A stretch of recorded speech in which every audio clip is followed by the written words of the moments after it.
फैसलाबाद शहर के मुख्तलिफ इलाकों में दूध से क्रीम निकालने के यूनिट जगह जगह कायम हैं, जहां दूध से ग़िज़ाइयत निकालकर केमिकल की मदद से दोबारा दूध तैयार कर लिया जाता है। ये मुजरे सेहत दूध मॉडल टाउन, कैफे सजावल रोड, गुलाम नबी रोड, मजर फरीद कॉलोनी, मुजाहिद कॉलोनी समेत दीगर इलाकों में फरोख्त के लिए सप्लाई किया जाता है। मिल्क शॉप और मिल्क पॉइंट पर फरोख्त होने वाले इस मुजरे सेहत दूध के इस्तेमाल से सैकड़ों अफराद हेपेटाइटिस और कैंसर जैसे जानलेवा अमराज का शिकार हो चुके हैं, जिसके बाइस वो मुजरे सेहत दूध पीने पर मजबूर हैं।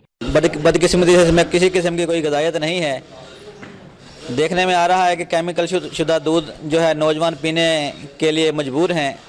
हम जिस तरह जिम के साथ वाबस्ता हैं और फ़न पहलवानी के साथ वाबस्ता हैं, तो हमारी तो बहुत ज़्यादा ज़रूरत है इसमें, क्योंकि कुदरती ग़िज़ाइयत वो हमें नहीं मिल सकती। हाँ, दूध का मेयार बिल्कुल भी किसी पीने के काबिल नहीं है। दूध का मेयार बिल्कुल ही गंदा है और जो बॉडी बिल्डर्स हम कोशिश करते हैं अपनी बॉडी बनाने के लिए, उल्टी बढ़ने के बजाय वो हमारी कमी होने लग जाती है। सरापा एहतजाज शहरियों ने ज़िलाई हुकूमत और फूड अथॉरिटी से मुतालबा किया